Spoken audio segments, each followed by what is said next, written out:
Hey guys, I'm Deepthi Desikan and today's video I'm going to be reviewing the brand new Nykaa Skin Genius foundation stick. I think Nykaa is on a roll releasing so many new products. They did come out with a couple of tools. I did pick up the sponge as well and a few brushes and nail polishes. So this is the outer packaging in which the foundation stick comes in. So this is manufactured in India and you get 9 grams of product in this. And here you have all the ingredient list of the product. This is what the actual foundation stick looks like. It's like in a black case. When you open it like this, you have your product here and you can roll it up and down as per your requirement. It does kind of feel a little flimsy and a little loose, that I'm always scared when I'm twisting it up. Not that it's fallen off or anything of that sort, it's just in my head. So this foundation retails for 525 rupees and you get 9 grams of product in this. That is how much you usually get with any stick foundation. Now coming to the shade range available in this foundation, they have 7 shades, which is not too good, but compared to how they usually launch their products,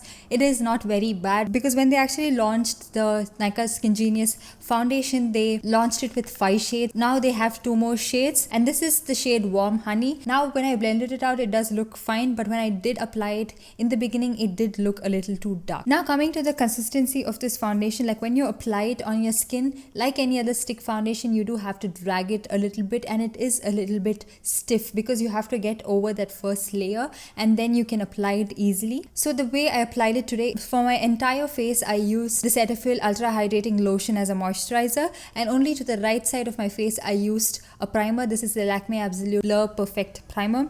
I just wanted to see how it's gonna last with a primer. And on one side of my face, I used this Nykaa sponge. On this side of my face, I used this buffing brush. This is by Puna Store. Now, if you guys ask me which side that I like the most, is actually surprisingly the side with the sponge, because I found that when I applied it with a brush, it was kind of building up weirdly and kind of forming a little bit of like patchy circles on my face. But this sponge blended it out really well. I find that it's very dense and it's a very stiff sponge, but with a stick foundation like this, it blended it out really well and it looks really nice on the skin. And the finish that it gives is not completely matte but not very dewy like with the Nykaa Skin Genius liquid foundation. It's somewhat of a semi-matte finish and it looks really nice on the skin. Today I didn't set my face at all because I didn't find the need to set it. It is a little bit tacky and it did transfer to my phone and all that, but I didn't find the need to set it. So if you are someone with oily skin or if you don't really like that finish that it gives, you can go ahead and set this foundation as well. Now coming to the coverage that this foundation gives, it is light, but you can definitely build it up to a medium coverage. As you guys can see from the demo, I didn't use very little product. I did use a little more. So the coverage that I have on my face today is somewhat of a medium coverage. And I do really like this coverage and I like the finish that it gives. Now in terms of layering product on, it did layer the products on quite well. Like I used this contour kit on my face today. It did layer it on pretty well. And if you look at the ingredients, the first few ingredients are wax. One is beeswax and the other 2 ingredients are to impart hardness and reduce the stickiness of the foundation. And also they claim that this is infused with vitamin E, which is very good for your skin and also has SPF of 15 in it. So they do have the vitamin E ingredient, which is tocopherol, and there are other ingredients that's gonna give you that lubricant on your skin surface and give a soft and smooth appearance on your skin. So to show you guys how it's gonna last throughout the day and give you sort of like a heads up on how well it lasts throughout the day, I'm going to be wearing this out and running errands just to show you guys how it looks. I'm not going to be carrying my camera with me because it's a huge one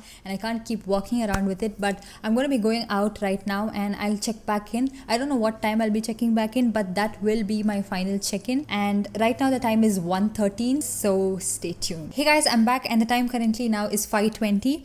So I have this foundation on for about 4 hours and I did kind of run around like in that hot sun and I was sweating a little bit, and it was that kind of day where I was not just sitting in a room, I was out and about. My foundation is pretty intact. I wouldn't say it's like super intact. It did kind of wear off around my mouth and this part just looks even, but it doesn't really look like how it was maybe like 2 hours ago. So primer or no primer, it doesn't really make a difference. You can just use a moisturizer and be good with it. This has glycerin in it, so that's kind of gonna hold your makeup in place pretty well. So now coming to the claims of this foundation, it's supposed to be a super long wearing waterproof foundation that provides high coverage in a smooth gliding weightless formula, and and it is enriched with broad spectrum SPF 15 for sun protection and vitamin E for brightening and nourishing your skin. Now the nourishing part I think is a little true. It doesn't look very dry on the skin. It doesn't look like it's tugging on my skin. It hasn't settled onto my fine lines, and there's no weird product buildup on my face. So it does look pretty good. In terms of high coverage, probably if you keep applying it, you can build it up to high coverage, but it's gonna look cakey on your skin. So I would recommend sticking to medium coverage, like just making it a medium coverage foundation. Don't take it to be a high coverage foundation, and it's certainly not like a super long wearing foundation. So I have normal skin, and the minute I stepped out, I started sweating, and it kind of did wear off a little bit sooner. Probably if I did set my face, yes, it would have lasted a little bit longer. But even so, I don't think it's like a super long wearing foundation. Now, since it has SPF 15 in it, if you guys are gonna wonder if it's gonna give like a crazy flashback in pictures, it doesn't really do that. It doesn't necessarily look very natural.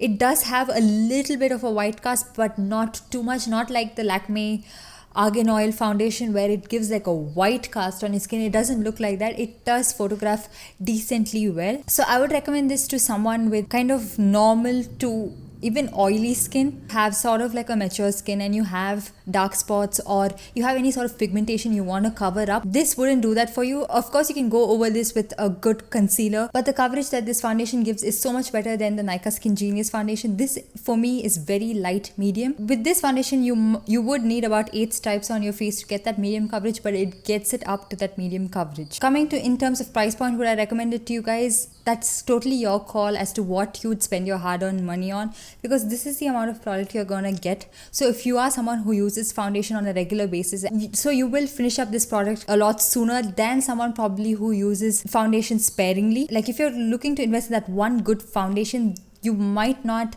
find that in this one. But if you have a lot of different foundations and you always like to test out and try out new stuff, then you can definitely go for this. I don't think you will be disappointed. So do I like this foundation? Yes, absolutely. I do like this foundation. I like the finish that it gives. I like the medium coverage that it provides, and it didn't even oxidize all that much. So if you're worried about this foundation oxidizing, it doesn't oxidize, so don't worry. So yeah, that's pretty much everything I wanted to talk about. I hope you guys enjoyed this video and found it helpful. Also, do leave any future video recommendations down below. I know you guys requested for me to review the PAC HD foundation, but it's pretty much sold out everywhere. So I'm trying to get my hands on it as soon as it comes back in stock. But other than that, if you have any other video recommendation, you want me to film something, review something, compare something, do anything, let me know in the comment section down below and I'll do it for you guys. So don't forget to like this video and also subscribe to my channel. I'll see you guys in my next one. Bye.